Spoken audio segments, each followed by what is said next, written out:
안녕하십니까. 이제 현대사회와 기독교 윤리 6번째 강의를 시작하도록 하겠습니다.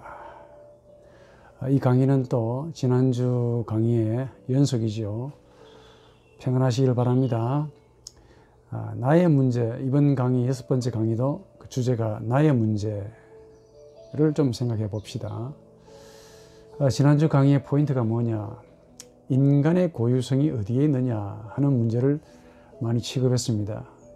인간은 동물과 달리 아주 특이한, 이것 때문에 인간이고 이것 때문에 사람이고 이것 때문에 하나님을, 그리고 이것으로 인해서 하나님이 우리를 알아보는 아주 소중한 무엇이라고 그랬죠. 그러나 이것은 무엇이 아니고 어떤 실체도 아니고 서술 묘사 기술이 불가능하다고 그랬습니다. 그럼에도 우리 인간에게는 이것이 있다, 주어져 있다. 이걸 20세기에 와서 이제 비로소 발견했다는 것이죠. 나라는 존재입니다. 사실은 나라는 존재, 이것도 굉장히 어려운 말입니다. 그냥 나 있음이라고 해야 되는데, 학문적으로 묘사, 서술, 기술을 해야 하는 이 불가피성 때문에 나라는 존재라고 해야 되죠. 불가피합니다. 그러니까 나, 존재, 있다. 존재라는 말은 있다라는 말이죠. 나라는 존재, 즉 나 있음입니다. 이게 원래 하나님에게서 실제하는 생명의 방식이죠. 이것 때문에 인간이 사람이야. 그리고 이것 때문에 하나님이 우리를 알아보시고, 또 이것 때문에 하나님을 우리 인간이 알아봅니다. 무슨 말이냐? 인간은 나로서 인간이고, 이것 때문에 돼지, 개 아무리 부패했어도 닭이나 짐승이 될 수 없죠. 인간은 나로서 하나님을 만납니다. 다른 피조물들이 하나님을 영적으로 만나지 못하는 이유는 바로 이것이 없기 때문에 그렇다. 그러니까 우리에게 주어진 이 선험적인, 선천적인 은혜의 카테고리, 이것 때문에 우리 인간을, 아무리 그 인간이 짐승과 같이 아주 분별 없이 무감각하게 산다고 해도 영적인 존재라고 부릅니다. 그래서 인간의 고유성은 보통 우리 자아라고 불리는 이 나에 있습니다. 나 있음. 우리 인간은 나 있음을 가집니다. 좀 다른 말로 나라는 존재죠. 이 나라는 존재는 참 아주 신비한 존재입니다. 묵상하면 묵상할수록, 연구와 사유를 하면 할수록 그렇습니다. 발명한 게 아니야. 만들지 않았습니다. 우리가 전적으로 주어졌다, 이겁니다. 그래서 선험적이고 생덕적인 있음이라는 것이죠. 있음이 과거에는 이 존재, 즉 하나님으로, 신적인 무엇으로 동일시가 되는데, 인간이 나가 하나님의 안에서 있다라는 그 말의 의미가 바로 나라는 있음, 나라는 존재, 그 말 자체가 가지고 있습니다. 더 신비한 것은 이 나라는 존재, 나 있음은 그냥 가만히 있을 때는 전혀 의미가 없습니다. 오로지 관계할 때, 서로 만날 때 비로소 일어나고 역사하는, 조금 어려운 말로 역사적인 시간적인 존재다라고 말합니다. 그럼에도 아쉽게도 유감스럽게도 이것이 우리 인간의 이성이나 사유의 대상이 되지도 않고 실체가 아니기 때문에 서술, 묘사, 객관적인 관찰의 사물이 절대로 아닙니다. 다만 현장의 이 생명의 만남과의 현장, 이 상황 속에서 예컨대 타자라고 하면 하나님과 이웃이 있죠. 그 하나님과 이웃과의 만남에서 일어나는, 오로지 만날 때, 나와 너라는 관계를 가질 때만 일어나는 아주 정신적인 요소입니다. 이게 다른 짐승들에게는 없는 거죠. 없기 때문에 그냥 짐승이라고 불리는 피조물이죠. 그런데 니체는 이걸 무시했습니다. 인간이 마치 하나의 동물성으로만 가지는 존재로 본 거죠. 이 나라는 있음, 이거는 우리 인간 영혼의 가장 깊은 곳에 있습니다. 칼 구스타프 융에 의하면, 즉 심리학자에 의하면, 그러니까 현상적으로는 인간의 이성이나 감정이나 의욕이 스스로 오감과 함께 스스로 움직이고 활동하는 것처럼 보입니다. 그래서 이성이 나다, 과거에 이 철학자들이 이성이 나다라고 말하고 싶겠지만은 이성을 나라고 말하지 않습니다. 현대 학문 이론은 오히려 반대죠. 이성적인 활동이나 의욕적인 행동, 그리고 이 외적인 대상을 느끼고 반응하는 일체 모든 정신적인 작용을 하게 하는 뿌리가 된다. 뭐가? 나가. 나 있음이 근거가 전제가 되어야만이 이 모든 활동에 영역이 가능해진다는 말이죠. 단적으로 말해 나가 없으면은, 즉 나 있음이 없으면은, 나 있음이 만약에 우리에게 주어져 있지 않다면은 뭐 이성, 감정, 의지도 활동하지 못합니다. 또 그렇다고 그러면 인간의 나가 그럼 그 위대하다면은 나 스스로 독립적으로 움직입니까? 또 그렇다고 그렇게 말할 수 있는 게 아니야. 이 나가 이성, 감정, 의지, 오감 이런 것들과 무관하게 독립적으로 또 움직일 수 있는 것은 아닙니다. 참 특이합니다. 그래서 학문들이, 학자들이 이걸 20세기에 와서 발견했다는 거 아닙니까? 나라는 이 무언가는, 신비는 반드시 이성이나 감정이나 또 의욕과 같은 이런 오감과 같은 이런 기능자들과 함께 움직입니다. 반드시 함께 움직여요. 주로 이제 이성이 압도적으로 힘을 가지고 있으니까 이성과 함께 혹은 이성과 더불어 움직이기 때문에, 그래서 고대인들이 지금까지 근대인까지 인간을 가리켜서 이성적인 동물이긴 한데 이성적이다. 아니말 라티오날레라고 부른 거죠. 참 애매하게 이것도 아니고 저것도 아니고, 동물 같은데 동물도 아니고 신 같은데 신도 아니고, 그러니까 뭔가 인간을 그렇게 규정한 겁니다.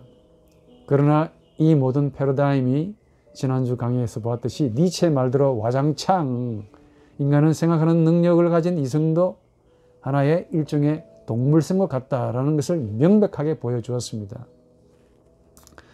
좀 다르게 말하면은 이 생각이나 인지 능력이나 판단, 개념, 종합, 추론 하는 이 모든 사유, 생각의 모든 능력들은 사실은 혼의 작용입니다. 젤레라고 불리는 이 스케, 혼의 작용이지 푸뉴마, 이 푸뉴마, 즉 영의 작용이 아니다라고 말을 할 수가 있습니다. 다시 말해 이 나라는 존재는 이성, 감정, 의지, 오감 이런 것들과 달리 혼적인 존재가 아니고 바로 영적인 존재입니다. 이 약간 구분할 수 있어야 돼요. 바로 이 나, 있음 때문에 나로 실제하시는 하나님, 나 있음의 원천이신 하나님과 마주할 수가 있다 그 말이에요. 이게 없기 때문에 다른 피조물들은 하나님과 정면으로 인격적으로 나와 너의 관계를 가질 수가 없다는 거 아닙니까? 오해하시면 안 됩니다. 이성 때문에 인간이 하나님을 만난다? 넌센스입니다. 이거는 금붕어, 어항 속에 있는 금붕어의 바람이고 금붕어의 소망이지 현실은 아닙니다. 금붕어가 하나님을 만날 것 같습니까? 수천 번, 수만 번 죽었다 깨어나도 불가능합니다. 소망이죠. 이렇게 보면은 이제 현대시나 현대학문에서 보면은 이성을 절대시한 철학, 적어도 근대 철학까지의 그 이성을 또 푸뉴마로 이해했던 그 특기 사변주의, 그 가운데 헤겔, 그야말로 정신병적인 사유다라고 비판을 받을 만하죠.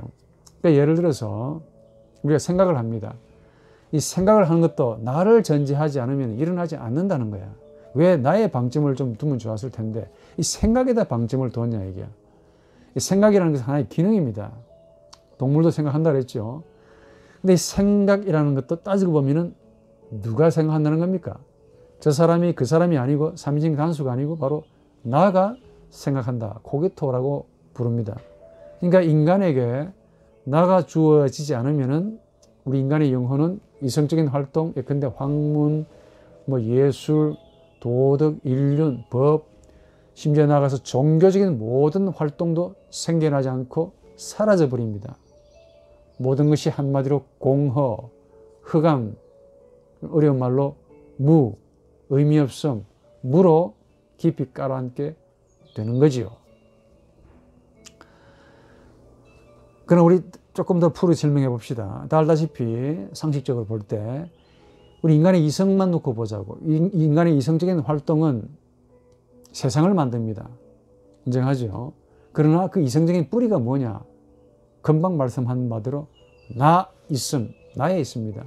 나라는 존재라고 합시다. 그래서 나라는 존재, 나 있음이 주어지지 않으면 이성은 세상을 만들지 못한다고 지난 강의에 말씀을 드렸죠. 물론 여기서 말하는 세상을 만들지 못한다, 이성이 라고 했는데, 여기서 말하는 세상을 조금 이해할 필요가 있습니다. 하나님이 창조하신 자연, 나투라를 의미하지 않습니다. 세상에 대한 아주 적절한 신학적 이해는 프리드리히 고가르텐이라는 신학자가 있는데, 이분이 저서가 몇 권이 있습니다. 아주 좋은 저서인데, 이 고가르텐이라는 신학자 한 말이 일리가 있습니다. 무슨 말이냐? 양반이 교회와 세상 속의 교회라는 책에서 The Kirche in der Welt라는 책에서 뭐라고 말하느냐? 우리가 이런 관련해서 하나의 인격의 고유한 세상이라고 명하는 것은 단순히 하나의 분리된 공간으로 이해할 수 없다. 세상은 정신적인 영역이고 관계들의 조직이고 그 조직은 고유한 것이 되는 인격 속에서 자신의 중심점을 가지며, 좀 어려운 말이지만 스스로 무수한 다른 것들과 함께 중첩된다. 원래 학자들이 말을 좀 어렵게 합니다. 저도 여러분들에게 어려운 말로 기를 죽이는지는 모르겠습니다만, 학문의 이 지적인 이 소위 탁월성 때문에, 이 어려움 때문에 세상 사람들을 욕보인다는 거 아닙니까? 제 생각에는 학문은 이렇게 해서는 안 된다고 봅니다. 학문은 내려와서 쉬운 말로, 어려운 내용이지만은 쉬운 말로 우리 모든 세상 사람들과 함께 공유하고 접목이 되어야 그 학문이 가치가 있다라는 게 제 생각인데, 이 학자들이 그런 무슨 말인가는 이해하겠는데 너무 어렵다 이게. 또 이분이 이렇게 말합니다. 세상은 정신적인 영역이다. 그래, 이해합니다. 또 관계들의 조직이다, 시스템이다라고 인정합니다. 그리고 그 조직의 고유한 것이 뭐냐? 인격 속에서 자신의 중심점을 가진다라고 했습니다. 그 인격이 뭐냐라고 하면은 바로 이게 금방 제가 말씀드린 바 나 있음, 나라고 부른다 이게. 한마디로 뭐냐? 세상의 중심점이 뭐라고? 나 있음, 나라는 겁니다. 현대신학자. 나가 세상을 만든다. 참 놀랍지 않습니까? 좀 놀래주시면 감사하겠지만은, 말하자면은 세상은 우리 눈앞에 그냥 앞에 있는 펼쳐지는 어떤 외관, 공간, 막연하게 서 있는 응고된 물화, 그런 공간이 아니라 사실은 인간, 나라는 존재, 나 있음이라는 인격적인 관계를 통해서 너와 함께 만들어져서 거대한 하나의 생성된 정신적인 조직, 시스템, 구조라는 겁니다. 이 세상은 특정의 내용들로 또 채워져 있습니다. 세상은. 그 내용물이 뭔 줄 아십니까? 고가르텐의 말을 한 번 더 인용하면은, 그 형성물은, 즉 내용물은 인간과 인간의 생과 관련된 내용들이고, 인간을 규정하고 형성하는 조직들의 총체가 바로 세상이다라고 이 양반은 말합니다.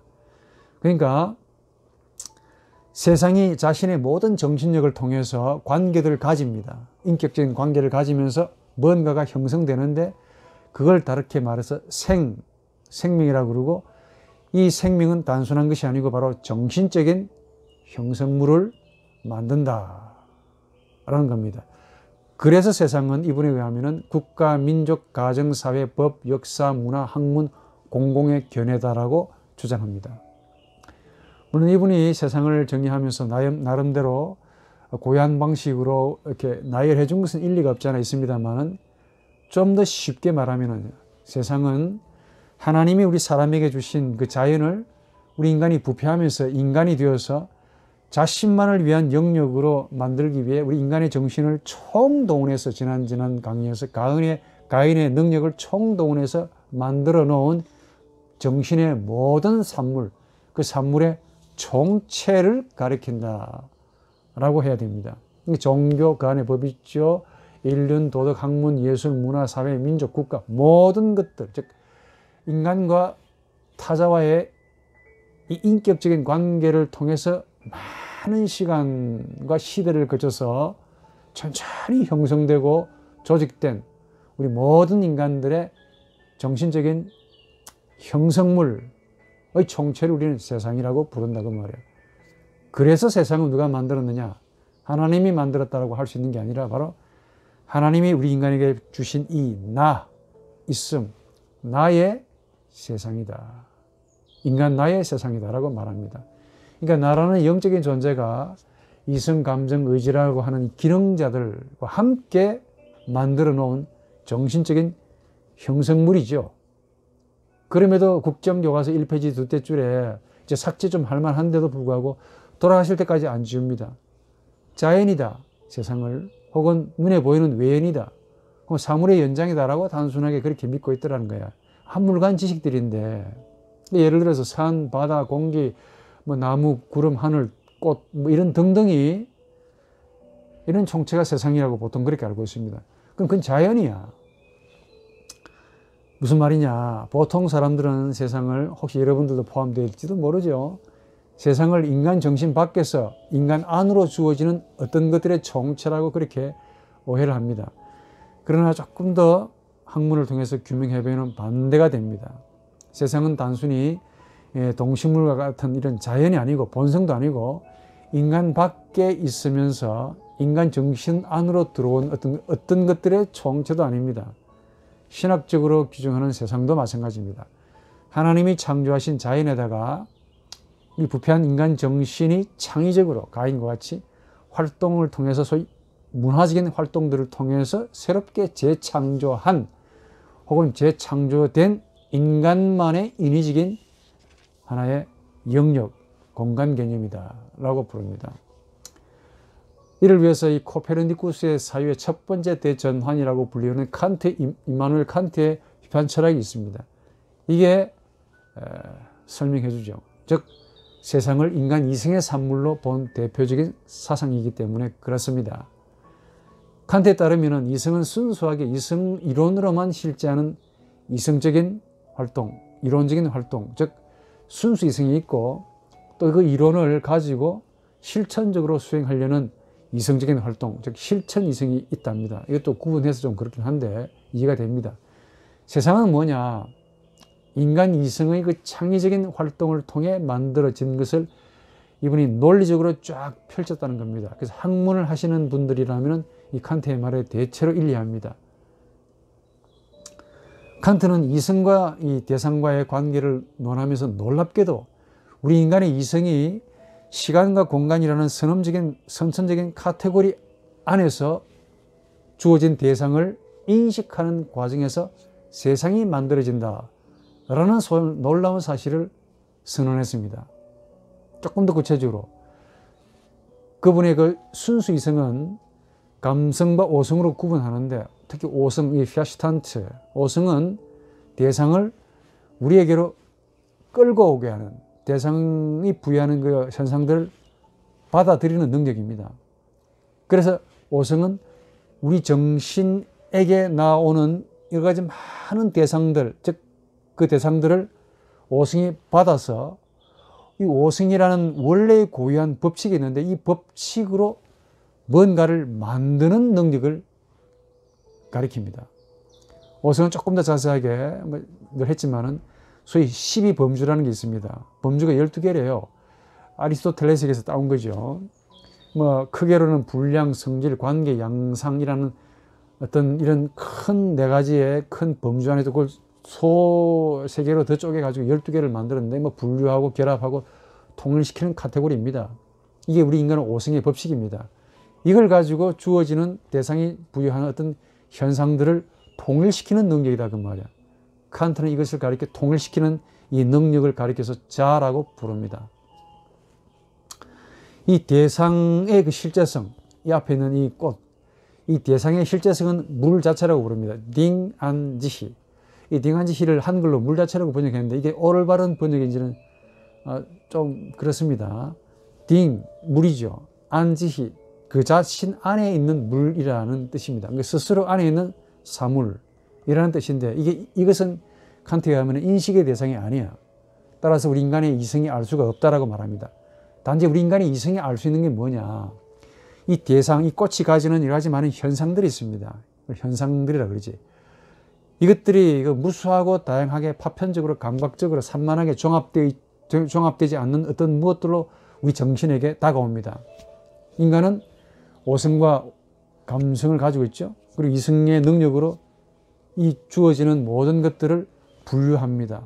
또 결합하고 통일시키고 판단하고 개념을 만들어서 다시 이 물 자체, 딩안지히, 그 스스로 안에서 사물인 바 된 이 물 자체로 부여합니다. 부여함으로 비로소 대상이 꽃이다. 늘 보면서 이 꽃이 무슨 꽃인지 모르겠지만 카라다 혹은 라일락이다 아니면 백합이다 장미다 아니면 튤립이다 이렇게 이제 만들어지는 거예요. 이게 이제 세상인 거죠. 세상은 이런 과정에서 만들어진다. 조금 더 여러분들이 이해를 돕기 위해서 앞에 나무라고 합시다. 참 할 말이 없지만 나무입니다. 나무. 이 나무 대나무라고 봅니다. 대나무라고 난 알고 있습니다. 보는 순간 딱 대나무라고 보죠. 자동적으로 아는 것 같이 보이는데 이걸 조금 더 우리 정신의 내면에서 무슨 일이 벌어졌는가를 조금 들여다보면 놀라운 기적이죠. 이 앞에 있는 이 물 자체, 이 대나무라고 하는 명명된 것이지만 사실은 이 자체가 대나무가 아닌 것이죠. 그냥 이 물 자체입니다. 스스로에서의 대상이죠. 물 자체인데 이건 인식이 되지 않습니다. 뭔지 몰라요. 단 이 대나무라고 하는 이 물 자체가 우리에게 내 정신에게 뿜어내는 발산하는 소위 말하면 이 부여하는 이런 어떤 뭐 푸른색, 뭐 직선, 꼿꼿함, 날카로움 이런 등등의 감각의 소위 파편들을 우리에게 현상으로 이렇게 부여합니다. 그러니까 나는 오성과 이성, 감성을 가지고 있어서 이걸 시간과 공간이라는 카테고리 안에서 이걸 분류하고 종합을 하고 판단하고 결합을 해서 이와 똑같은 상을 만들어서 이것이 대나무다 라고 만들어 가지고 이 이름을 이게 바로 대나무다라고 명명함으로 바로 이 사물이 물 자체가 비로소 대나무라는 세상이 되는 거지요. 참 신기하죠. 그러니까 놀라운 것은 이게 놀라운 게 아니고 우리 인간의 능력이 놀랍다는 거야. 우리 인간의 이성이 앞에 마주하는 이 대상을 오성과 이성의 능력으로 코스모스, 조화로운 어떤 무엇으로 만드는 것에 있는데 이 만들어진 것이 바로 세상이라고 부른다. 만드는 자는 인간의 이성이고 만들어진 것은 세상이다 라고 부릅니다. 그러니까 이런 식으로 칸트는 인간의 이성을 세상을 만드는 능력자, 데미울고스라고 하죠. 로 만들어 놓았습니다. 이런 세상의 이해가 칸트 이후에 모든 철학자, 신학자들에게 굉장한 영향을 주었죠. 그래서 칸트의 철학을 코페르니쿠스의 사유의 첫 번째 전환이라고 생각의 틀을 바꾸었다 해서 칭찬을 많이 받습니다. 획기적인 발상이죠. 왜냐? 조금 더 부연해 드리면 사실 칸트 이전까지만 해도 조금 달랐습니다. 영국의 경험론, 철학의 이 오리엔테이션 같은데 또 대륙에서는 관념론이 지배적이었습니다. 그 당시 지배했던 그 사상은 범신론 아니면 이신론인데 이신론이 뭐냐면 만드는 신과 신에 의해서 만들어진 그 피조물은 따로 굴러간다라는 골격을 가지고 있습니다. 이런 세계관이 그 당시 지배했습니다. 근데 그러니까 세상은 누군가 신이 만들었지만은 이 스스로의 법칙에 따라서 굴러간다. 세상과 달리 창조주의 이론과 달리 창조주의 생각과 달리 스스로의 법칙에 따라서 스스로 자율적으로 굴러간다라는 게 바로 이신론인데 그러니까 세상은 스스로 굴러간다 해서 신과 또 다른 실체로 여겼죠. 특히 그 근대에서는 자연과학의 방법론을 선호했습니다. 특히 영국의 경험론이죠. 양반대에 따르면 세상은 하나의 실체, substantia, 실체죠. 이거는 인간의 경험을 통해서 이 실체를 알 수 있다고 말합니다. 특히 존 브락이라는 이 철학자는 뭐라고 말하느냐. 인간의 영혼은 타블라 라사, 한 장의 깨끗한 종이 백지에 불과하다. 그러면서 실체로 존재하는 이 대상이 물 자체, 이 사물이 인간의 영혼, 백제 같은 인간의 영혼에게 지각을 하게 하고 인식의 자료들을 공급해서 직접 전달해서 우리 인간이 이걸 대나무라고 안다라고 이야기를 했던 겁니다. 다소 지금 이야기는 이제 뭐 이런 이야기를 받아들이는 사람은 거의 없죠. 이런 시각에 따르면 우리 인간의 이성 밖에 있는 모든 실체는 세상이고 이거는 우리 인간 정신과 무관하게 실체로서 인간 밖에 존재하는 겁니다. 그래서 우리 경험주의 대가였던 프란시스 베이컨이라는 양반이 한 말이 있죠. Scientia est potentia. 이게 별것도 아닌데 라틴어 좀 하시기 바랍니다. 지식은 힘이다. 아는 것은 힘이다 라는 말이 여기서 나왔습니다. 그때 지식 스캔티아가 뭐 사이언스인데 과학이라는 말입니다. 과학은 곧 힘이다. 자연을 정복하는 힘이다라고 말했습니다. 조금 더 부언하면 베이컨은 독자적인 창의적인 말이 아니고 플라톤이나 아리스토텔레스의 철학은 이 양반에 의하면 이런 관점으로 보니까, 경험론의 관점 보니까 전부 미신이고 환상이다 라고 말하면서 이분은 누구한테 영향을 받았느냐? 고대 헬라 철학자인 데모크리투스 유물론자라고 불리우는 이 양반의 유물론을 가지고 이제 세상을 본 거예요. 모든 상상이나 모든 가설을 제거해버리고 엄격하게 균합법을 가지고 사유를 하자. 그가 이런 방법론을 가지고 이해해보았더니 아하, 세상은 그냥 실체더라. 만든 신과 만들어진 세상은 별개의 법칙으로 움직이더라 라는 그 말입니다. 한 발 더 나아가서 토마스 홉스라는 이 양반은 세상을 이해하는 방법론을 뭐를 택했냐? 기하학에서 그 방법론을 가지고 세상을 이해했다는 겁니다. 그것도 일리가 있습니다. 그 당시 상황은 너무 이 중세를 넘어간 시기라서 압도적으로 지구가 우주의 중심이라고 믿었습니다. 이게 2세기의 프톨로미의 이론인데 이걸 또 아리스토텔레스가 이론을 부여해가지고 지구가 세상의 중심이라고, 우주의 중심이라고 보았습니다. 다소 황당하지요. 이게 또 중세 로만 캐톨릭의 신학을 이끌었다는 거 아닙니까? 그 지구에 해당되는 존재가 누구냐? 교황이다. 그래서 모든 것들이 이 교회의 중심으로 지배를 받아야 된다. 이래가지고 엄청나게 많이 말아먹었다는 거 아닙니까? 근대로 넘어가기까지 한 1000년 이상을. 지구는 태양의 중심이다. 그러니까 이런 어떤 천동설입니까? 이게 압도적인 대세였습니다. 근데 자연과학에 매료되었던 이 홉스는 뭐라고 말하냐?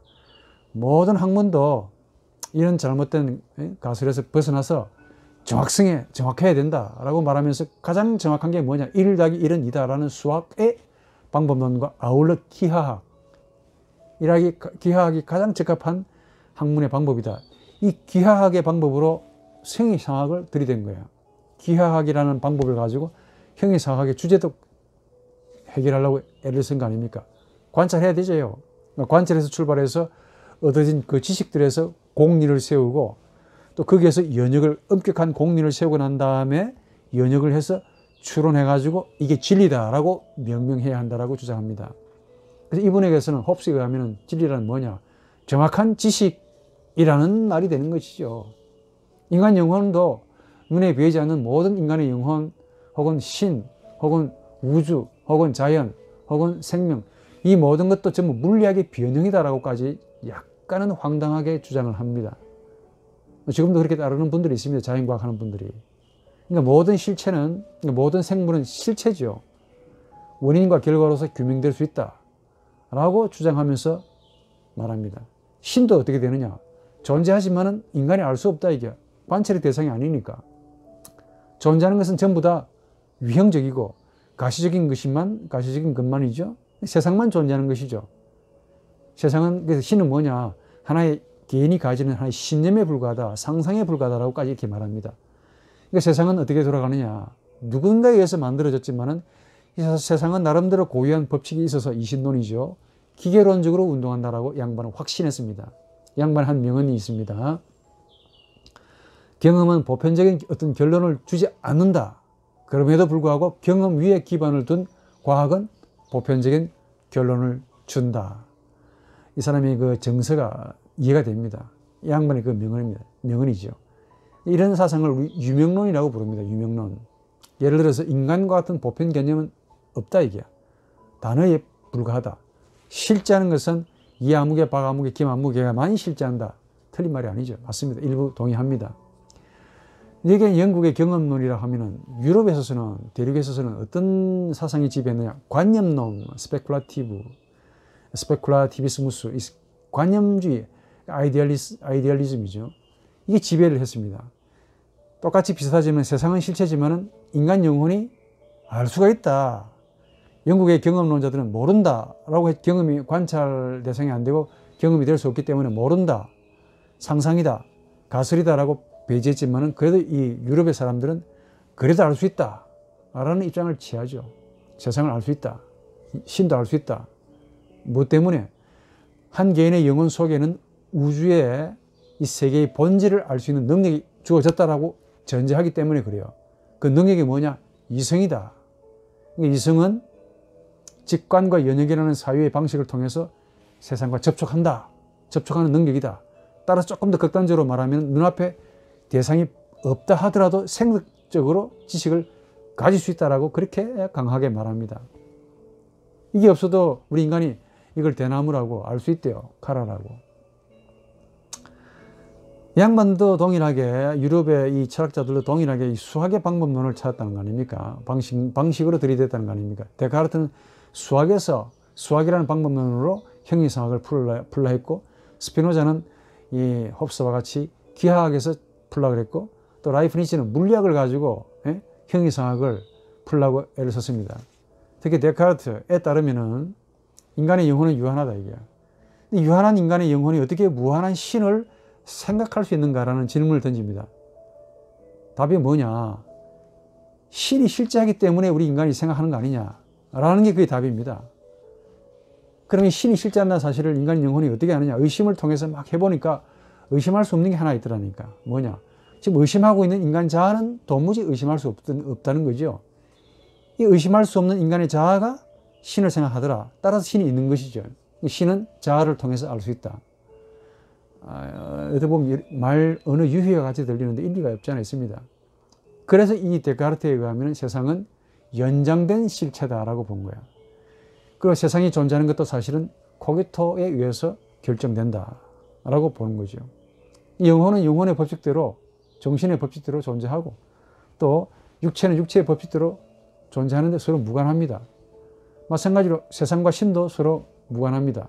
그런데 인간의 코기토가 이 세상과 신을 연결시켜준다라고 말하면서 그가 코기토 에르고 숨이라는 나는 생각하면서 존재한다라는 이 명언을 남겼다는 거 아닙니까?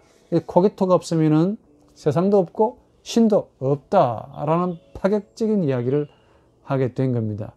니체 와서 이게 완전히 까뭉개지지만은,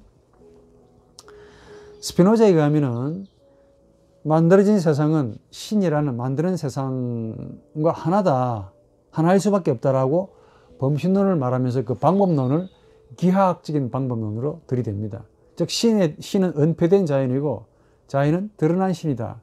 양반의 한 유명한 명은 데우스는 시베 혹은 substantia 실체 혹은 시베 나투라, 데우스 시베 substantia 시베 나투라라는 말을 합니다. 예? 그러면서 데우스 나투란스, 신은 만드는 정신이고, 또 자연은 나투라타, 만들어진 자연이다. 뭐 이렇게 말하면서 하나라고 말합니다. 우리가 신이라고 부르는 존재는 사실 이분들에 의하면 실체입니다. substantia. 자연을 만드는 자연은 신이고, 또 그런 자연에 의해서 만들어진 자연, 나투라, 만들어진 자연은 서로 동일할 수밖에 없다라고 보는 것이죠. 인간의 사유 안에서 만들어진 거니까. 신도 사유라는 형식을 취한다는 그 말입니다. 이게 이제 해결에 와서 집대성이 되는 거죠. 그 라이프니츠 같은 사람은 아까 말했지만은 이 물리학을 가지고 형이상학을 풀라 했습니다. 세상이나 신을 파악을 해야 되겠는데 전부 다 단자로, 모나드라는 단자로 본 겁니다. 이 단자 개념이 라이프니츠의 독창적인 아이디어가 아니고 다 선배가 있습니다. 찾아보았더니 고대 영지주의의 영지주의자들이 말하는 그 신의 이름이 바로 모나드입니다. 이 모나드 가지고 물리학을 가지고 접목을 시켜서 이해를 하려고 했다. 해아래 새 것이 없다는 말이 맞죠. 뭐 대단한 건 말한 것 같이 보이는데 전부 다 어디에서 영향을 받았고 물을 먹은 겁니다. 찾아보시면 고대 헬라인들이 참 대단한 것이죠. 이 영지주의자들은 모나드라고 불리는 지고신을 생각했습니다. 근데 이 라이프니츠는 이런 모나드라는 개념을 물리학적인 논리로 조금 변형을 시킵니다. 그래서 단자들은 양반이 한 말이 있습니다. 모나드는 그 자체가 자연의 참된 원자들이고 한마디로 사물 혹은 실체들의 요소다라고 주장합니다. 아이고, 뭐 철학 이야기 하기에는 시간이 너무 아깝죠. 이렇게 우리 소위 그 앞서간 철학자들이 이렇게 다양하게 혼란스럽게 혼잡하게 세상과 철학을 가지고 세상과 신을 이해했다는 거 아닙니까? 한물간 사상들이고 한물간 형이상학이고 뭐 고전으로 생각하시면 됩니다. 클래식이죠. 클래식도 때로는 듣고 싶을 때가 있긴 있습니다. 현대 오게 되면 확 패러다임이 바뀐다 그랬습니다. 현대 학문은 다릅니다. 이 세상이란 이 앞에 고대인 조상들처럼 사변적인 추상적인 실체, substantia가 아니라고 합니다. 생명과 인격적인 만남에서 가지는 인간 자의식의 산물이다 라는 데 전부 다 공통적인 의견을 갖습니다. 세상은 카오스, 혼돈이 아니고 질서, 코스모스, 세상의 조화의 총체라고 부릅니다. 특히 코스모스라는 개념, 가을에 꽃 피는 코스모스가 아니고 헬라어로 코스모스, 이거는 고대 헬라의 피타고라스 철학에서 나온 겁니다. 세상의 통일로 본 거죠. 벨트 아인하이트, 세상은 하나로 통일된 거라고 본 겁니다. 이거는 마치 보석과 같은 장식구, 여러분들이 정밀하게 아주 정밀하게 만들어진 장식품과 같은 거예요. 그러니까 하모니죠, 하모니. 이걸 수의 법칙으로 쫙 통일시켜 놓은 게 이 피타고라스 철학인데, 이 사람이 이제 코스모스 개념, 즉 세상의 개념을 이렇게 말합니다. 음악도 이 피타고라스의 수의 법칙에 따라서 그 화성학입니까? 되게 어려운 그 수학의 법칙을 알아야만이 화성학을 할 수 있는데, 여기서 나왔다는 거 아닙니까? 우리 인간의 영혼이 화음을, 조화를 맞춰주면 평안을 갖습니다. 불협화음은 바로 조화를 갖지 못한 음악을 들으면 짜증이 난다 이거예요. 자, 이런 식으로 세상은 혼돈이 아니라 조화와 질서의 통일로 세상을 본 것이죠. 그런데 이 세상은 누구에 의해서 만들어진 거냐? 우리 인간의 고유성인 이 나에 의해서 만들어졌다 하는데 이제 중요합니다. 즉 세상은 인간 상대인 나와 인간 나의 관계 방식에서 만들어진 무엇이다.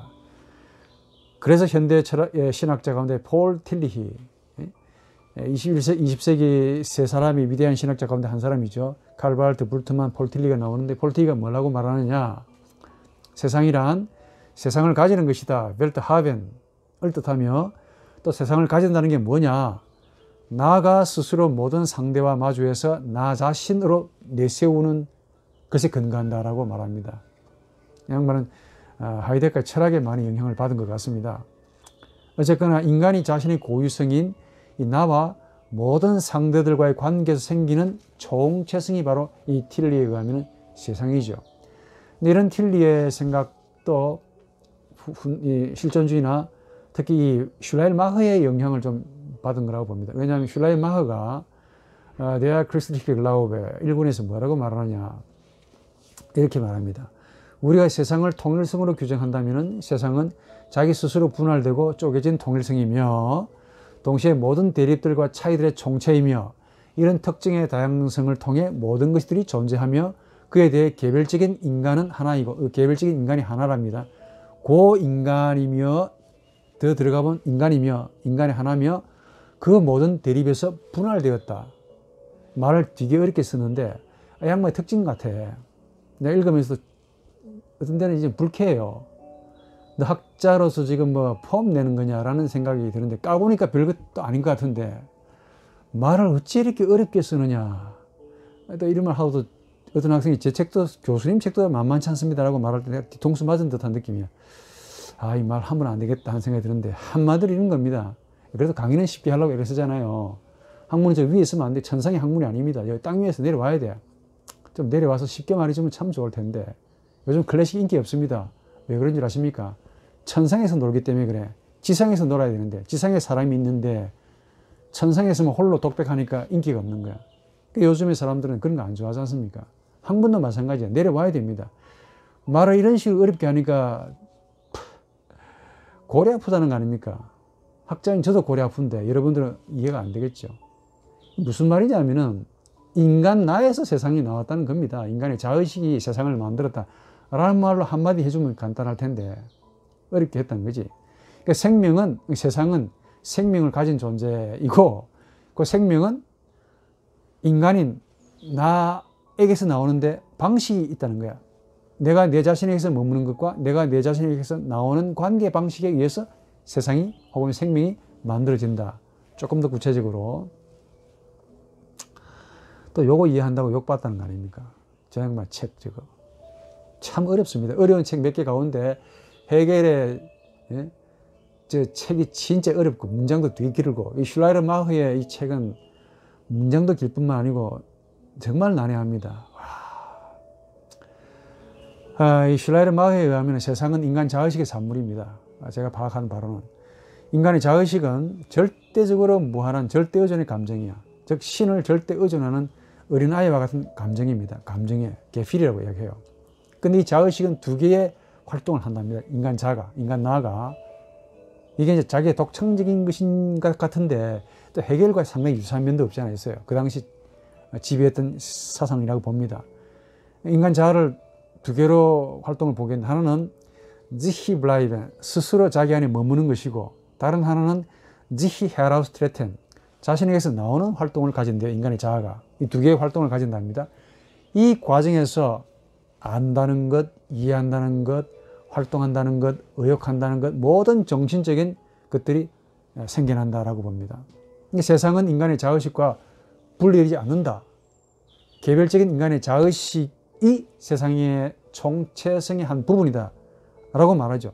세상도 하나의 총체, 전체고 인간도 그 총체성의 하나의 부분인데 이 인간 자아가 독특하게 두 가지 존재 방식, 활동의 방식으로 인해서 세상이 만들어진다는 것이죠. 알게 된다는 것이 인간에 의해서. 그러니까 세상은 생명의 총체성이고 또 개별적인 인간 자아의 관계에서 일어나는 것인데 생명은 인간이 주관으로서 자신 안에 머무는 것, 지히 블라이벤과 또 지히 헤라우스트레텐, 자신에게서 나오는 관계에서 세상 혹은 생명이 주어진다라고 슐레르마흐는 그렇게 보았습니다. 그런데 뭘 느낀다 이거죠. 느낀다고 칩시다. 이 사람은 느낀다는 것은 그냥 느끼는 게 아니고 인간의 자의식인 두 가지 이 활동이 자신 안에서 머물 때 느끼는 게 되는 거야. 이게 인간이 자신 안에서 나오게 되면 이제 더 이상 느끼는 것이 아니고 아는 것, 느끼는 것을 아는 것이 되는 겁니다. 인간의 나가 상대에게로 빠져나올 때 비로소 느낌이 아니고 이제는 안다는 것이 되는 거죠. 인간이 뭘 안다는 것은 내가 나에게서 나와서 상대에게로 관계하기 위해서 들어간다는 것을 뜻하죠. 상당히 철학적입니다. 이분의 신학을 신학이라고 해야 되는지 철학이라고 해야 되는지 헷갈립니다만 그 당시 지배했던 범신론의 사상 그대로입니다. 그래서 이제 신과 세상이라는 생명의 총체성에 대해서도 이분이 개별적인 인간이 가지는 절대 의존의 감정으로 알 수가 있다. 일치한다라고 불러요. 그 신은 절대 의존의 감정이고 인간은 그 절대 의존의 감정인 계피를 가지고 있다는 것이죠. 그 감정에서 신과 인간이 하나의 공유점을 가진다. 공통 분모를 가진다라는 그 말입니다. 그래서 신을 알 수 있다는 거지. 그 슐라이르마흐는 소위 그 범신론과 이신론을 총체적으로 모아놓은 겁니다.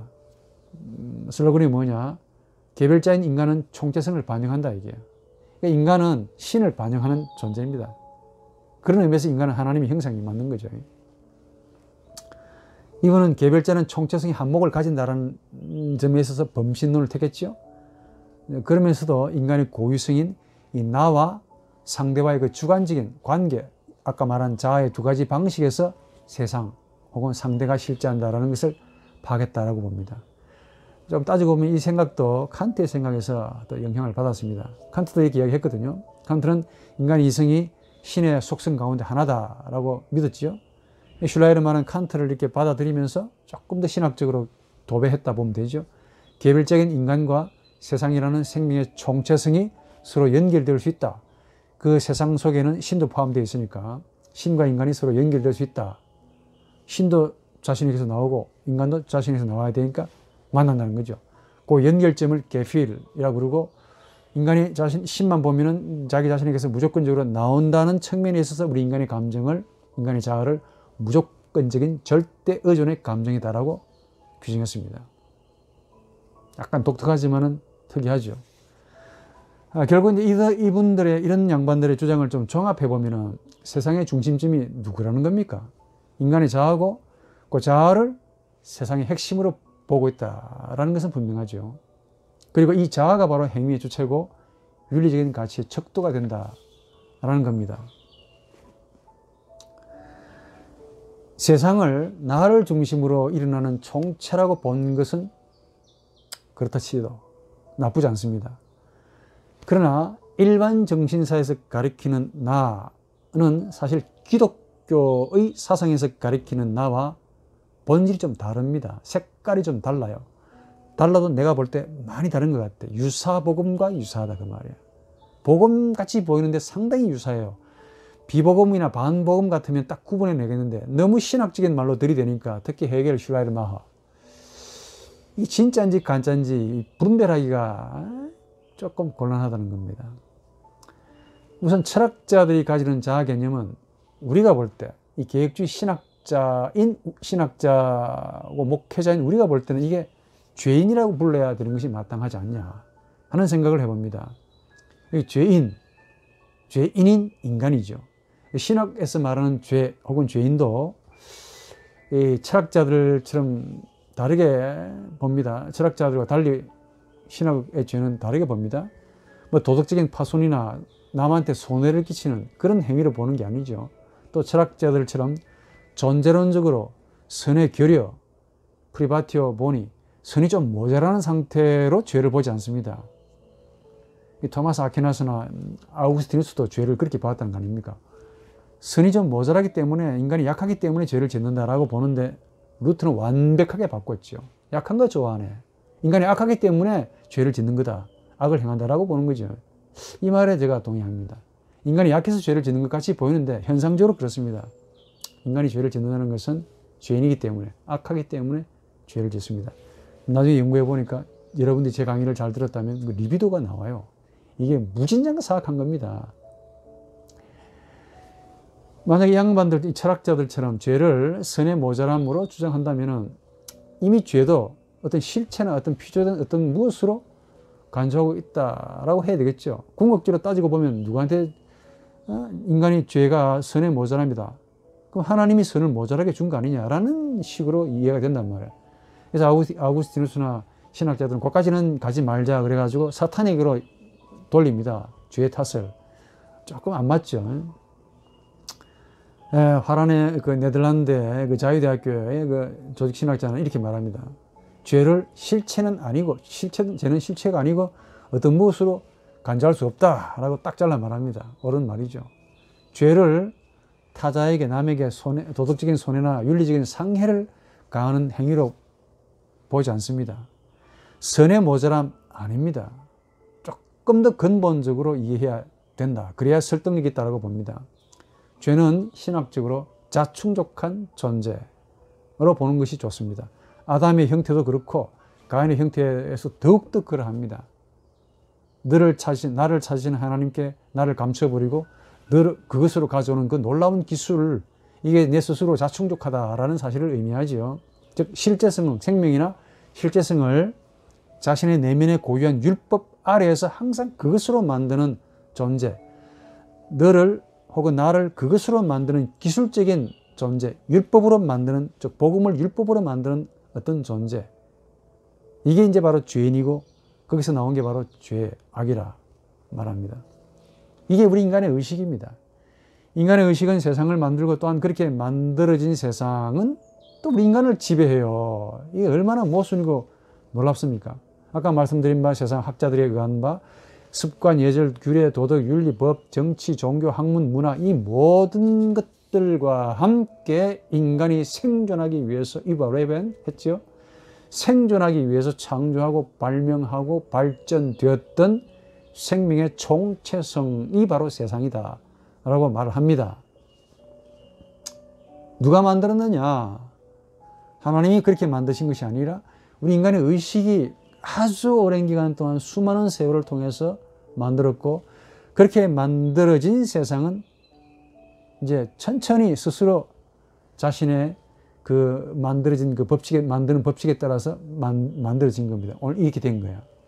아주 오랜 기간 동안 인간이 만들었고, 또 그렇게 만들어진 세상은 또 스스로 독자적으로 발전하는 것처럼 보입니다. 그게 인간이 세대별로 상황별로 태어나고 살면서 지배받다가, 실컷 지배받다가 죽지 않습니까?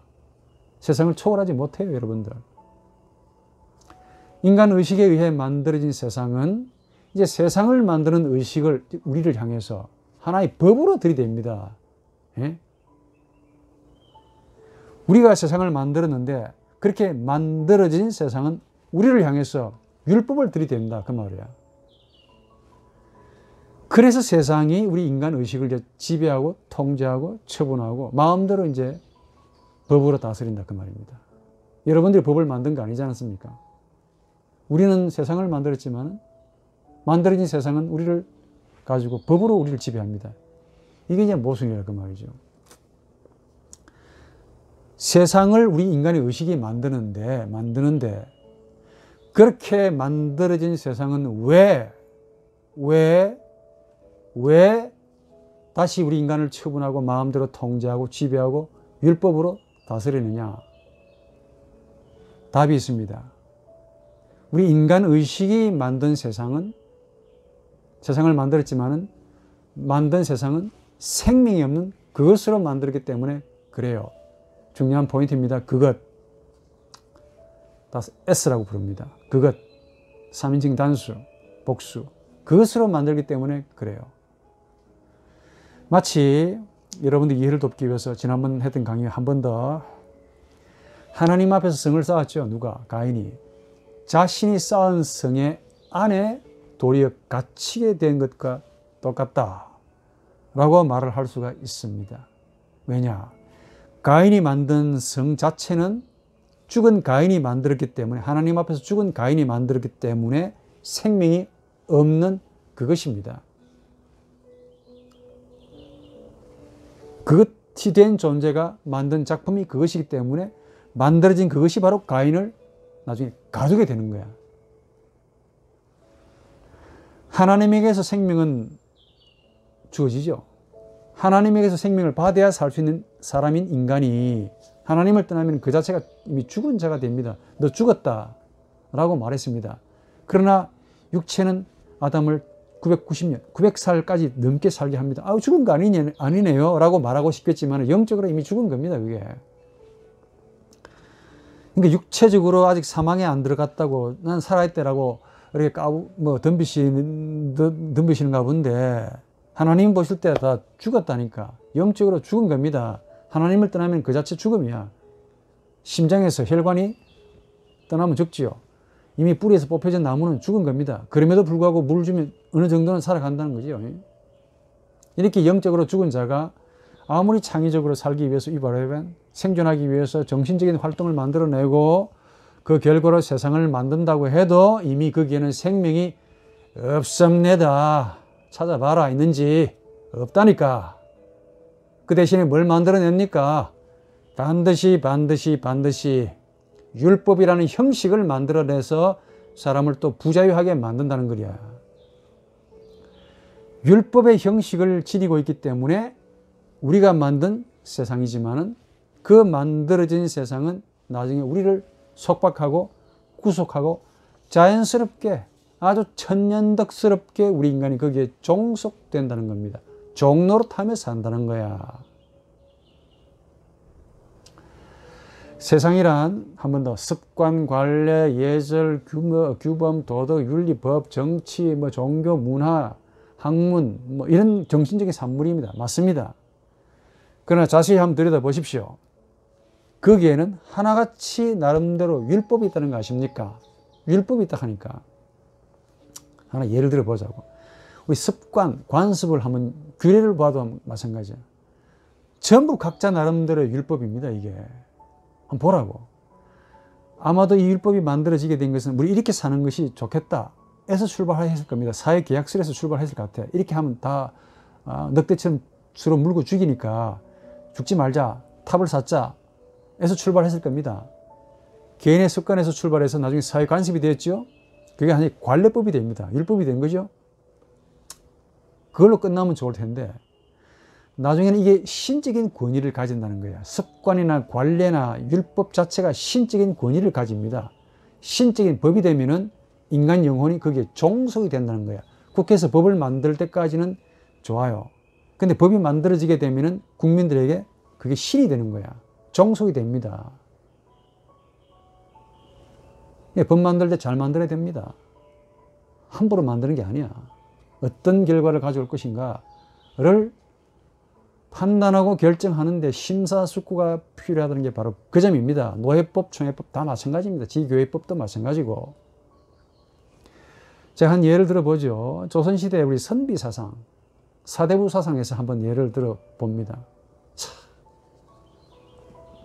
역사를 공부하면은 어떤 때는 마음이 짠합니다. 내가 그 시대에 태어나지 않은 것에 대해서 감사해야 되는 거냐 하는 생각이 들 때가 옵니다. 고려가 망했죠. 불교를 이제 국교로 했기 때문에 불교가 둘둘 말아 먹었습니다. 몽땅 다 말아 먹었습니다. 둘둘 말아 날라버렸죠. 그래서 이제 조선은 새로 불교 같은 종교를 세우지 말자, 국교를 세우지 말자. 그래가지고 유교를, 성리학을 토대로 한 유교를 국교로 삼았습니다. 이걸 또 국교로 삼으니까 이제 인의 지혜를 공자왈, 맹자왈 뭐 해가지고 삼았습니다. 좋았죠. 세월이 지나니까 어떻습니까? 유학자들, 선비들을 숭상하기 시작합니다. 동인, 서인이 나오고 남인, 북인 나오고 막 갈라지고 때때로 갈라지고 국권을 파헤치고 선비를 존대하는 것은 참 좋은데 존대함을 받던 그 선비들의 사상이 조선시대 신이 되었다는 거 아닙니까? 그 가운데 하나가 바로 남존여비, 공자왈. 진짜인지 가짜인지 모르겠습니다만 지금도 최근에 공자의 따님 후손들이 여자도 호적에 좀 올려주라. 그래가지고 간신히 최근에 아마 여자들도 호적에 올랐다는 거 아닙니까? 그럼 지금까지 여자들은 호적에 이름도 올라가지 못했다는 거라는 말인데 이거 정말 조선시대 역사를 파보십시오. 재밌습니다. 남존접입니다. 여자는 남자보다 못하다는 것이지. 그야말로 진화론이요. 여자는 투기하지 말고 정숙해야 되고 공부하는 목적이 뭐냐. 남자를 즐겁게 하기 위해서 단정해야 되고 집에서 살림 살아야 된다. 벼슬도 가지면 안 된다. 했더니 여자는 가문이나 종족 보존의 수단으로 그걸로 끝나면 될 텐데 우리 여성들도 리비도가 있거든요. 나중에 정치에 개입합니다. 누구를 흔들어서 남편을 흔들어 가지고 정치를 하더라니까. 남자는 바지 사장이 되고 그 뒤에 실속이 있는데 제2의 최순실이 나와서 미안한데 그게 전부 여성들이 있었다는 거예요. 여성들이 집에서 정치를 하고 있더라는 겁니다. 배운 자, 못 배운 자의 갈등이 거기서 나오고 동학혁명이 나오고 홍길동이 나오고 머슴이 되면 영원한 머슴이야. 가문과 혈통을 따라서 벼슬아치가 됩니다. 근데 그 가운데 머슴 가운데 좋은 가운데 영리한 분은 어찌합니까? 머슴이기 때문에 어리석은 주인을 또 섬겨야 됩니다. 거기에서 생기는 많은 모순, 부자유, 비리가 조선시대를 무너지게 한 원동력이 되었다는 거야. 인간이 사회 유지를 위해서 관습을 만들고 습관이라는 율법을 만들었는데 나중에는 인간이 만든 그 법이 인간을 폐허시키고 조선시대의 굿바이, 고려시대의 굿바이가 됐다는 거 아닙니까? 지금 현실도 마찬가지입니다. 굿바이 할 때가 올 것 같아. 굿바이 안 하니까 바이러스가 와서 아작을 내고 있다는 것 같다는 느낌이 듭니다.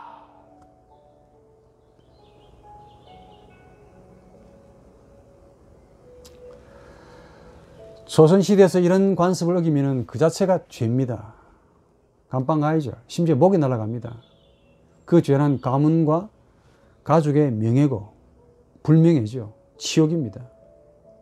한번 시집가면은 영원히 그렇게 살아야 한다는 것도 정말 괴롭게 지금 민주주의에 태어난 여러분들 감사해야 됩니다. 지금 인도도 그렇고 하면 그렇게 살고 있는 나라들이 있습니다. 이거 뒤집어 쓴 그 이슬람도 마찬가지겠죠. 폄하하는 건 아닙니다. 이런 법들이 얼마나 무서운 법인지. 이런 사례가 어떻게 조선시대에만 국한되겠습니까? 소위 각 시대마다 나름대로 관습이라는 법이 있었습니다. 아마도 그 법을 만들 때는 이렇게 했으면 좋겠다라고 해서 그 당시로는 최선이었지만 이걸 바꿔야 되는데 필요한 율법이 나중에는 법이 되고 신이 되고 그 자체가 사람을 규제하는, 영혼을 회파하는 신이 됩니다. 율법이 되는 것이죠. 그로 인해 인간 영혼이 구속이 되고 억압을 받습니다. 화석화되는 거죠. 반면에 우리 신생아 보십시오. 신생아에 법이 있습니까? 참 자유롭죠. 뭐든지 해도 괜찮아.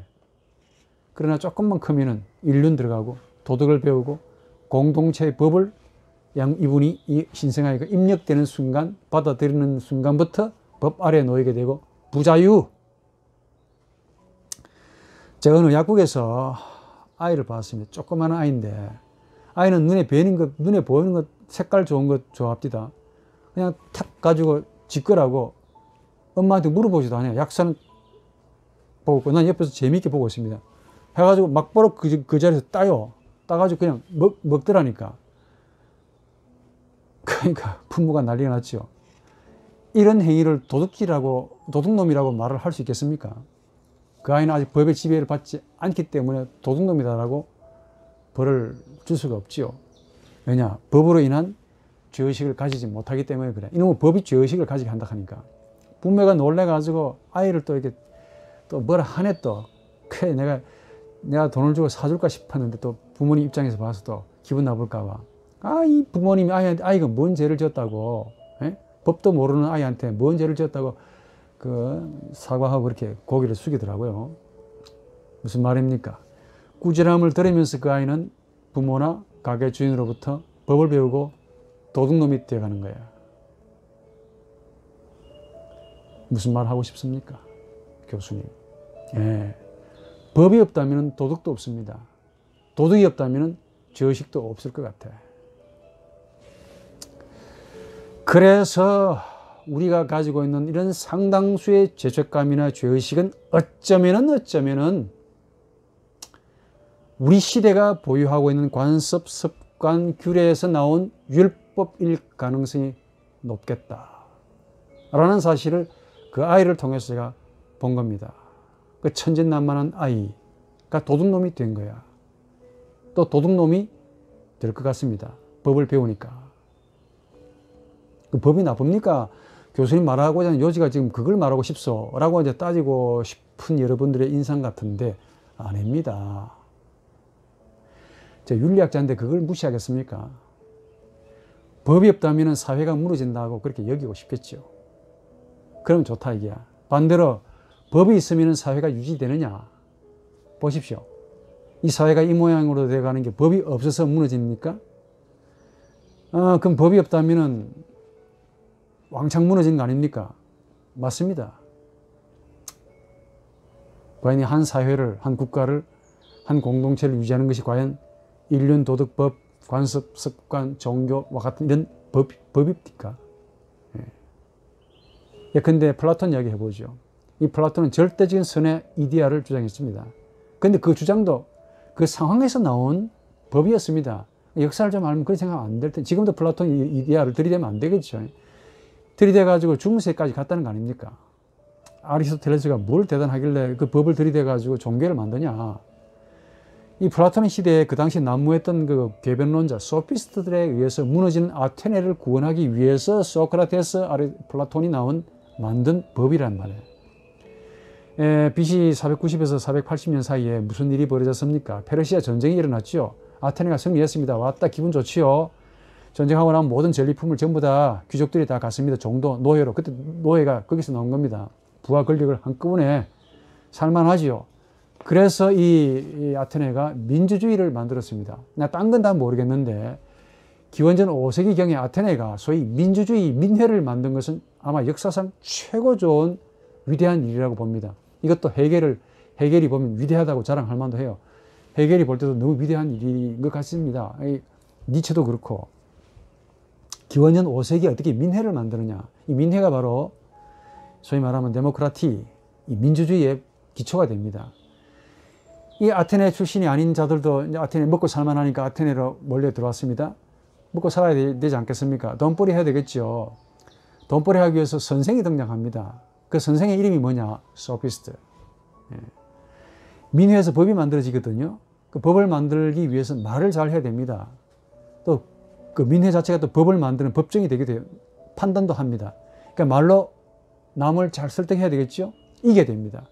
그래서 이 소피스트자들이 자신들의 배운 지식을 가지고 돈을 받고 논리의 화려한 그 레토릭이라고 그러죠. 수사학, 언변, 궤변을 가르쳤습니다. 그 소피스트자 가운데 프로타고라스가 있습니다. 뭐라고 했냐? 인간은 만물의 척도라고 합니다. 근데 어쩝니까? 세상은 돌고 돌아서 지금 소피스트 프로타고라스가 이 포스트 모더니스트하고 상당히 유사합니다. 진리적인, 절대적인 진리 없다. 있다면 내가 믿고 확신하는 진리가 확실하다. 절대적인 진리는 없고 진리는 개별적이고 유한한 것이다라고 이 프로타고라스가 이미 이야기했습니다.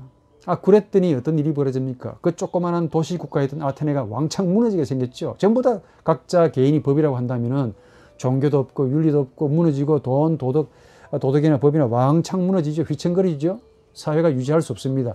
그래서 소크라테스가 등장하고 플라톤이 등장해서 이런 개별론자 소피스트에 대항해서 참된 지식을 강조해야 되겠고 참된 것이 있다, 영원한 것이 있다, 불변한 것이 있다라고 말하면서 이데아를 끌어들인 거야. 절대적인 것이 없다라고 말하는 사회는 무너집니다. 법이 없다 보니까. 이 사회를 구원하기 위해서 절대적인 것이 있다라고 말한 겁니다. 그러니까 절대적인 것이 있다, 없다도 전부 다 인간 의식이 만든 세상입니다. 무슨 말이냐? 세상은 인정하든 인정하지 않든 율법이라는 것에 의해서 유지가 되고 존속이 됩니다. 율법이 없다면 당연히 세상은 존립할 수가 없습니다. 무너집니다. 확실합니다. 그렇다고 율법만 가지고 세상이 유지된다라고 믿는다면 그는 우상 숭배가 됩니다.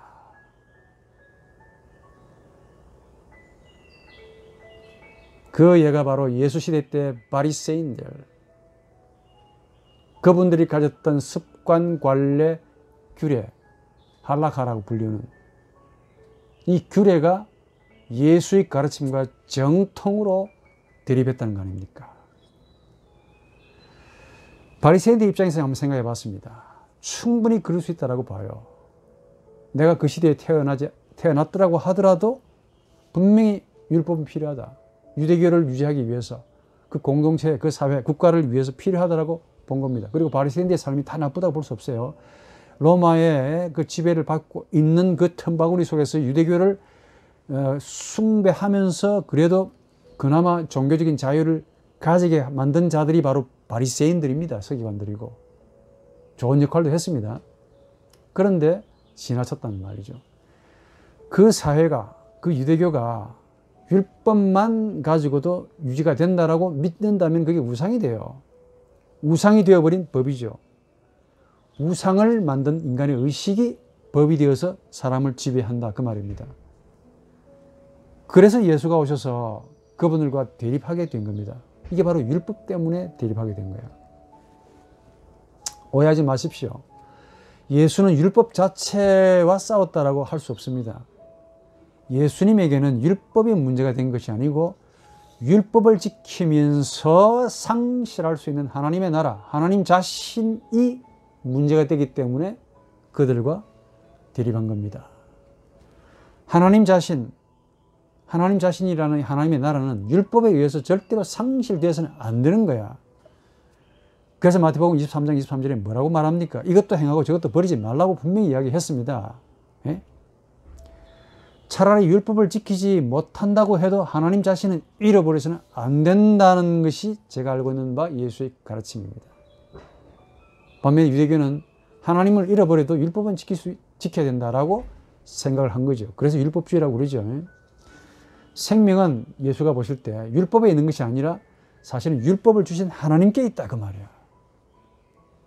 근데 반면에 이 바리새적인 유대교는 율법을 주신 하나님보다는 율법을 준 모세를 더 높이고 자랑하고 다녔다는 거 아닙니까? 여러분, 민수기 21장의 놋뱀 사건을 아시겠죠? 놋뱀을 세워놓고 보라 그랬습니다. 보면 살겠다. 그 당시 인간들을 살리기 위해서 하나님은 모세에게 놋뱀을 만들어서 구원하려고 했습니다. 그런데 하나님을 보고도 모세를 두려워했지 하나님을 두려워하지 않는 이 불경건한 자들은 이걸 가지고 구원하려는 하나님을 보지 못합니다. 훗날에는 놋뱀이 우상이 돼요. 놋뱀 자체, 율법 자체가 구원을 주는 것처럼 오해를 했다 이게. 놋뱀을 보니까 살잖아요. 그러니까 저게 구원을 주는 거다라고 생각을 하고 저걸 하나님으로 아이덴티파이, 동일시하기 시작합니다.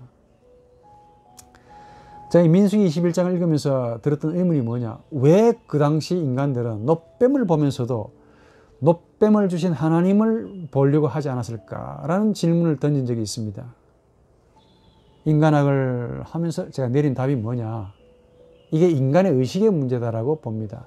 모세가 가장 큰 장애물이고 이스라엘 백성들이 하나님께로 나아가는데 큰 장애물 가운데 하나, 가장 큰 장애가 모세고, 그 다음에 이야기하기로 하고, 그 다음에가 바로 그 당시에 사람들의 의식이 바로, 인간 의식이 바로 문제입니다.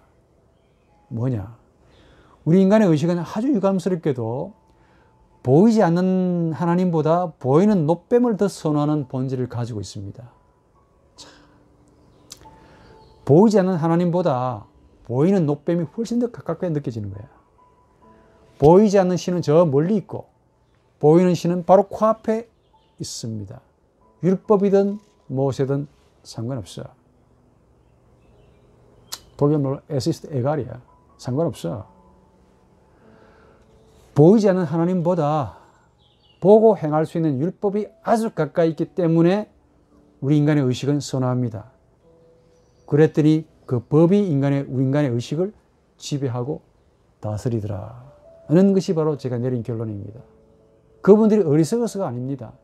머리가 나빠서 지능이 덜 떨어져서가 아닙니다. 이게 그분들이나 지금의 우리가 가지고 있는 현대인의 의식과 너무너무 동일하더라 그 말이야. 조금 다르게 표현해드리면은, 자연을 만드시는 하나님은 저 위에 저 멀리 계시고 세상을 만드는 인간이 바로 코앞에 있다. 이게 좋다 이거지.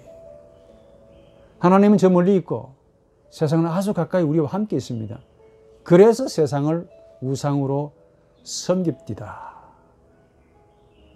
하나님의 이름으로 섬기더라니까. 이게 바로 우리 의식이 가지는 자연스러운 성향입니다. 자유는 저 멀리 있고 속박은 아주 가까이 있으니까 좋다 이게. 스위스 속담에 이런 속담이 있습니다. 내 손에 잡히지 않는 저 멀리 지지되는 뻐꾸기보다 내 손에 잡혀서 우는 참새가 좋다. 말 참 멋있죠. 의식이 가지는 이런 성향 때문에 인간의 이성은 의욕의 도움을 받아서, 리비도의 도움을 받아서 자꾸 법을 만듭니다. 법은 구체적이고 정밀하고 분석적이고 과학적이라서 좋잖아요. 그런데 이성은 나름대로 법을 만드는 법칙이 있습니다. 법을 만드는 법칙이 딱 하니까. 이치에 맞지 않는 말보다 이치에 맞는 말을 더 이성은 선호하죠. 이게 바로 이성이 가지는 고유한 법칙인데 이게 일치한다 그 말이야. 율법과 이성이 일치합니다. 그래서 이성의 법칙에 일치하지 않는 하나님보다 이성의 법칙에 일치하는 법을 더 선호합니다. 이게 율법주의자 특징인데, 따로 있는 것이 아니고 율법주의자들은 전부 다 우리 속에 있는 인간 의식입니다. 바울이 율법에서의 자유를 외치면 뭐합니까? 율법을 지키고 그로 인해 의로워지고 싶어하는 인간의 의식이, 특히 이성이 이걸 더 믿고 싶어한다 이게. 한 번 더 하나님은 저 멀리, 율법은 아주 가까이. 바울은 여기 있고, 바울이 만든 법은 여기 있고, 내 의식은 전혀 다르거든요. 그리고 율법으로부터의 자유가 쉽지 않은 것도 문제입니다. 이게 우리 인간의 의식이 싫어하는 부분입니다. 너무 어렵다 이게. 그래서 어쩌면 이런 말도 성립할지 모릅니다. 법으로부터 자유하기 위해서, 율법으로부터 자유하기 위해서 어쩌면 우리는 신생아이가 되든지 침해자가 되든지 해야 되지 않을까. 그래야만이 비로소 율법으로부터 자유할 수 있는 것이 아닐까 하는 극단적인 생각도 든다 그 말이에요.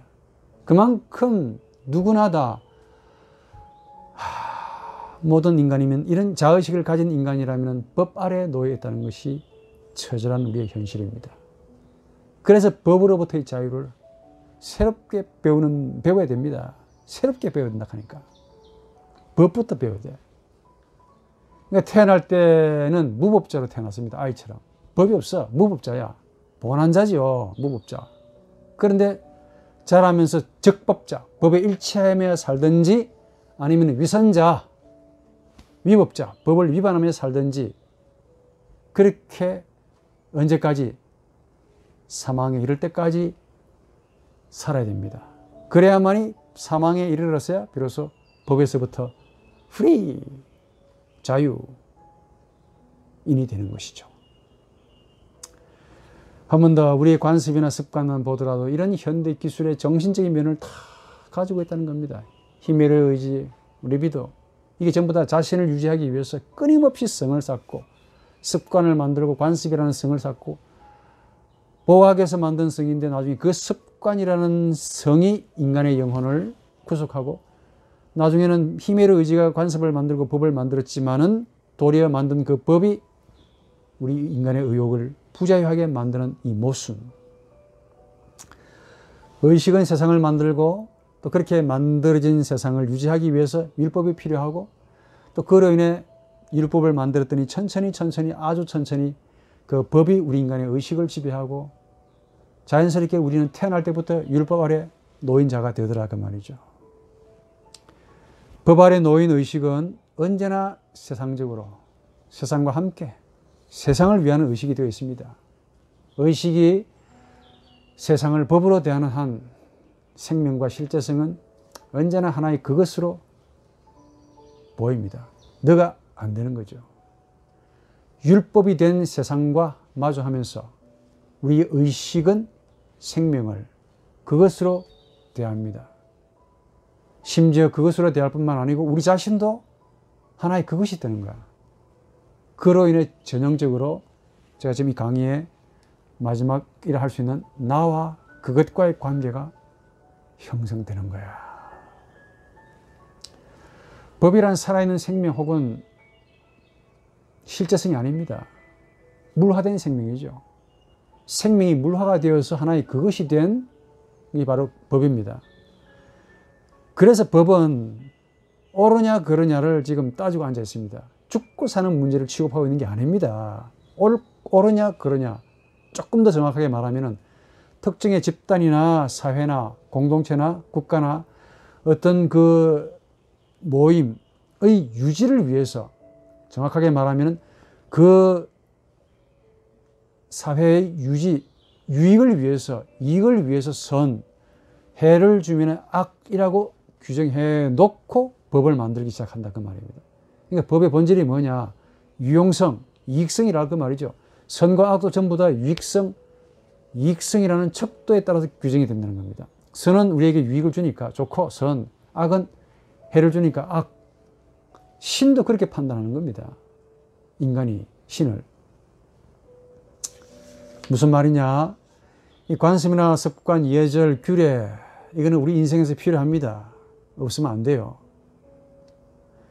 그것은 언제나 우리 인간에게 마땅히 해야 하는 요구, 어떤 법으로 그것이라는 형식으로 다가옵니다. 그것이 뭐냐? 인간의 유익을 위한 그것이 된다 그 말이에요. 그래서 기도를 하더라도 꼭 나에게 유익한 무엇을 위해 기도하더라 그 말이죠. 기도는 다음에 공부하기로 하고, 따라서 우리 인간의 의식은 본질적으로 나와 그것이라는 세상을 형성하시죠. 그것이 뭡니까? 생명이 없는, 혹은 생명이 죽어버린, 나아가서 생명이 유지가 되지 않는 죽음이고, 그게 하나님 보실 때 사망이야, 죽음이야. 이게 바로 세상의 본질입니다.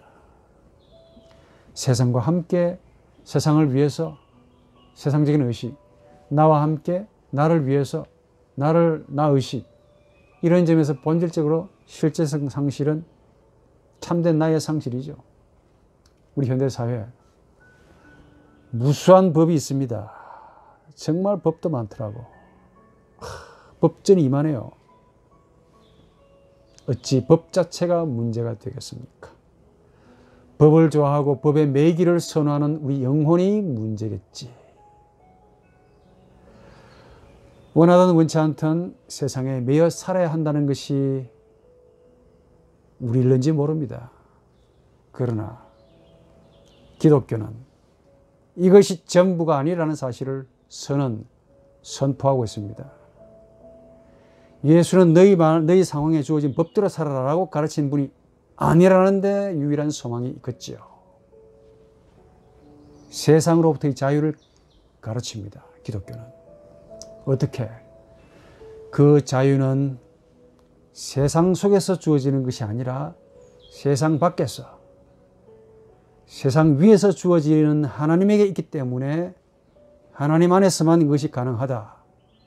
어려운 말로 하나님 애로의 자유가 아니면 절대로 세상으로부터의 자유는 불가능하다 하는 사실을 여러분들에게 강의를 마치겠습니다. 감사합니다.